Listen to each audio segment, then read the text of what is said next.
ఎగువన కురుస్తున్న వర్షాలతో ఎల్లంపల్లి ప్రాజెక్టులోకి వరద నీరు భారీగా చేరుతోంది. దీంతో ఎల్లంపల్లి ప్రాజెక్టు నుండి అధికారులు దిగువకు 6 లక్షల క్యూసెక్కుల నీటిని విడుదల చేయడంతో గోదావరి ఒడ్డున ఉన్న మాతా శిశు ఆసుపత్రికి వరద నీరు వచ్చి ప్రమాదం ఉంది. దీంతో ముందస్తుగా అధికారులు గర్భిణీలను బాలింతలను జిల్లా కేంద్రంలోని ఏరియా ఆసుపత్రికి తరలిస్తున్నారు.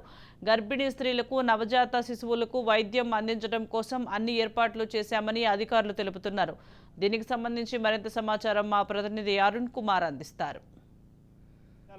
మంచిర్యాల జిల్లాకు సంబంధించి కూడా ప్రజలు తీవ్ర ఇబ్బందులు ఎదుర్కొంటారు. ముఖ్యంగా కూడా మంచిర్యాల గోదావరి కూడా ఉప్పొంగడంతో కూడా ప్రజలైతే తీవ్ర ఇబ్బందులు ఎదుర్కొంటారు. ముఖ్యంగా కూడా లోతట్టు ప్రాంతాల ప్రజలు అప్రమత్తంగా ఉండాలంటూ కూడా ఇప్పటికే అధికారులు ఆదేశాలు జారీ చేసిన. ముఖ్యంగా కూడా ఎల్లంపల్లి ప్రాజెక్టులోకి కూడా భారీగా కూడా వరద నీరు చేరుతుండటంతో కూడా దాదాపు గేట్ మొత్తం కూడా 62 గేట్లకు గాను 30 గేట్లను కూడా ఏదైతే ఎత్తి కూడా దాదాపు 6 లక్షల క్యూసెక్ల నీటిని కూడా కిందికి దిగువకు వదలడంతో కూడా గోదావరి కూడా ఫుల్గా పారుతా ఉన్నది. ఈ నేపథ్యంలో గోదావరి ఏదైతే ఒడ్డునున్నటువంటి మాతా శిశు ఆసుపత్రికి సంబంధించినటువంటి పేషెంట్లను కూడా మొత్తం కూడా ఏదైతే అధికారులు దగ్గరుండి కూడా ఇతర హాస్పిటల్ 4 ప్రైవేట్ హాస్పిటళ్లతో పాటు గవర్నమెంట్ హాస్పిటల్ కూడా తరలిస్తూ ఉన్నారు. మనం చూడొచ్చు ఇప్పుడే కూడా చిన్న శిశువులు అప్పుడే పుట్టిన శిశువులతో పాటు బాలింతలు కూడా ఏదైతే గర్భిణీలు కావచ్చు బాలింతలు కావచ్చు కూడా ఆసుపత్రులకు తరలిస్తున్నటువంటి పరిస్థితి మనం చూస్తూ ఉన్నాం. ముఖ్యంగా కూడా ఏదైతే అధికారులు ఇప్పటికే కూడా అన్ని ఏర్పాట్లు చేసినామని చెప్తా ఉన్నారు. ముఖ్యంగా కూడా లోతట్టు ప్రాంతాలైనటువంటి గోదావరికి పరివాహక ఉన్నటువంటి లోతట్టు ప్రాంతాలైనటువంటి ఎన్టీఆర్ నగర్ కావచ్చు, ఎల్ఐసి కాలనీ కావచ్చు, అదేవిధంగా కూడా ఇతర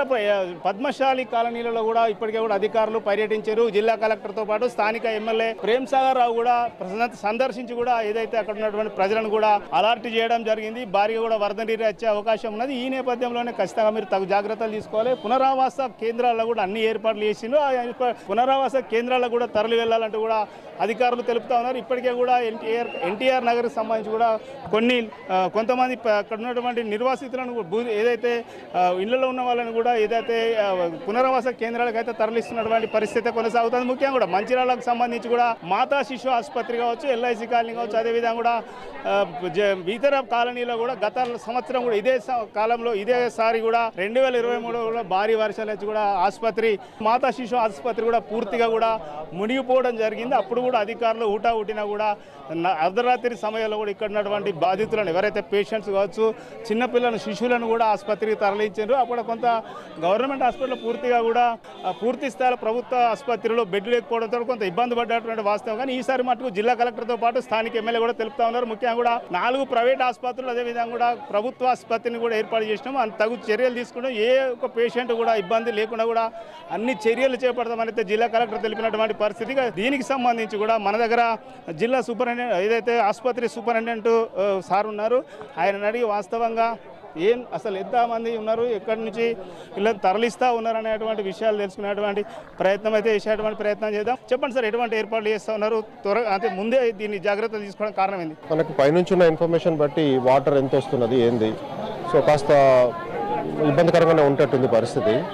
ఒక్కసారి ఇక్కడ వాటర్ వచ్చేసిందంటే 1 ఫీట్ వచ్చినా 2 ఫీట్లు వచ్చినా మనం ఈ ఫెసిలిటీ మునగకపోవచ్చు, కానీ మనం ట్రాప్ అయిపోతాం లోపల. సో ముందట ఒక 2 ఫీట్ల వాటర్ ఉన్న పరిస్థితులలో షిఫ్ట్ చేయడం అన్నది ఇప్పుడు ఉన్నంత ఈజీగా ఉండదు. సో మొత్తం మునుగుతుందన్న అంటిసిపేషన్ లేకపోయినా కానీ కట్ ఆఫ్ అయిపోతే మనం అందులో ట్రాప్ అయిపోతే తర్వాత పెద్ద థ్రెట్ని ఎదుర్కొనే పరిస్థితిలో ఉండం. సో ప్రియంటివ్గానే వస్తున్న ఇన్ఫర్మేషన్ బట్టి థ్రెట్ పర్సెప్షన్ ఉన్నది, దాన్ని బట్టే మేము యాక్షన్ తీసుకుంటున్నాము. సో ఎవరైతే ఇప్పుడు ఇమ్మీడియట్ డెలివరీకి ఉన్నారో వాళ్ళందరినీ జీజీహెచ్లో డెలివరీకి అరేంజ్ చేయడం జరిగింది. ఆల్రెడీ డెలివరీ అయిపోయిన వాళ్ళలో కూడా చాలా మందిని ఎంతమందిని అయితే మేము జీజీహెచ్లో అకామిడేట్ చేయగలుగుతామో చేస్తున్నాము. ఆ తర్వాత కూడా నెక్స్ట్ మన ప్రైవేట్ హాస్పిటల్స్ మంచిర్యాలలో ఉన్న వారి డిఎంఎండ్హెచ్ఓ గారి సహకారంతో ప్రైవేట్ హాస్పిటల్ సహకారంతో వాళ్ళకి నెక్స్ట్ ఫ్యూ డేస్ అవసరమైన పోస్ట్ ఆపరేటివ్ కేర్ అందించడానికి అన్ని విధాలైన చర్యలు తీసుకుంటున్నాము. తర్వాత మన పైన నవజాత శిశువులు ఉన్నారు పైన, వాళ్ళ కోసం మనకు ఆల్రెడీ ఎగ్జిస్టింగ్ నవజాత శిశువుల సెంటర్ మనకు జీజీహెచ్లో గత పాతది ఏదైతే ఉందో అది అట్లనే ఉన్నది. సో దాన్ని పొద్దున అత్యవసర పరిస్థితులలో స్టెరిలైజేషన్ చేసి వినియోగంలోకి తీసుకురావడం జరిగింది. ఆ పిల్లలందరినీ కూడా ఇప్పుడు త్వరలోనే మన ఎస్ఎన్సీకి షిఫ్ట్ చేస్తున్నాము. సాధ్యమైనంత వరకు ఎవరికి ఇబ్బంది కలగకుండా, పెద్ద ఇబ్బంది వచ్చింది కానీ ఇబ్బంది కలగకుండా మేము అందరినీ షిఫ్ట్ చేసే ప్రయత్నం చేస్తున్నాము. మీరు చూస్తున్నారు దాదాపు సగం మంది ఆల్రెడీ షిఫ్ట్ అయిపోయి ఉన్నారు.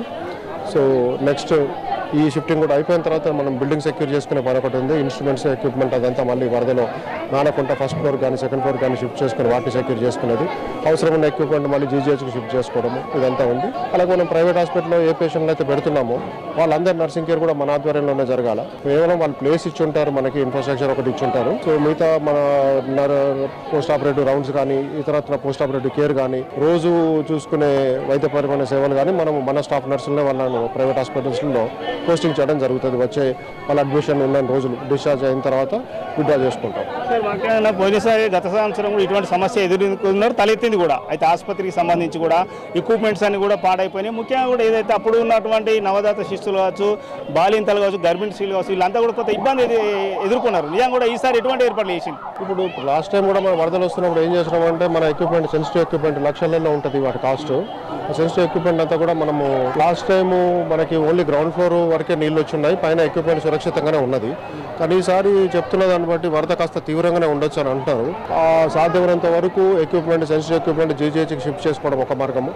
రెండోది షిఫ్ట్ చేయలేని భారీ ఎక్విప్మెంట్ ఉంటుంది, అదంతా కూడా ఈసారి ఫస్ట్ ఫ్లోర్లో కూడా కాదు, పైన ఒక సెకండ్ ఫ్లోర్ మనకు ఒక పెద్ద హాల్ ఉంది, ఆ హాల్లోకి షిఫ్ట్ చేసి ఎక్విప్మెంట్ సెక్యూర్ చేసుకునే ప్రయత్నం చేస్తున్నాం. Thank you sir. ఇదైతే ఏదైతే ఆసుపత్రి సూపరింటెండెంట్ చెప్తున్నటువంటి పరిస్థితి. ముఖ్యంగా కూడా ఇప్పటికే కూడా అన్ని ఏర్పాట్లు చేసినాం. గతంలోనే కొంత ఇబ్బందులు తలెత్తింది, కానీ ఈసారి ముందస్తు జాగ్రత్తగా కూడా పేషెంట్లను అందరినీ ఏదైతే గర్భిణీ స్త్రీలు కావచ్చు, నవజాత శిశువులందరినీ కూడా జీజీహెచ్కి తరలిస్తా ఉన్నాం. అక్కడ కూడా పూర్తి స్థాయిలో సౌకర్యాలు ఏర్పాటు చేసినామని చెప్తా ఉన్నారు. ముందస్తుగానే ముఖ్యంగా కూడా ఏదైతే ఆసుపత్రికి సంబంధించి కూడా భారీగా యంత్రాలు ఏదైతే ఎక్విప్మెంట్స్నో ఆ ఎక్విప్మెంట్స్ కూడా ఇక్కడ నుంచి తరలిస్తాము. ఇంకా పెద్దగా అంటే భారీ ఎక్విప్మెంట్స్ అన్నిటిని కూడా సెక్యూరిటీగా పెట్టేటువంటి ప్రయత్నం అని చెప్తా ఉన్నారు. ఏదేమైనప్పటికీ కూడా వర్షాలు ఉన్న నేపథ్యంలోనే భారీ వర్షాలు నుంచి పైనుంచి ఉన్నటువంటి ఆదేశాలతోనే ఇటువంటి ఏర్పాట్లు చేస్తా ఉన్నాం. ఎవరికి కూడా ఎటువంటి ఇబ్బంది లేకుండా కూడా అన్ని చికిత్సకు సంబంధించినటువంటి చర్యలు చేపడతామని అయితే డాక్టర్ తెలుపుతున్నటువంటి పరిస్థితి.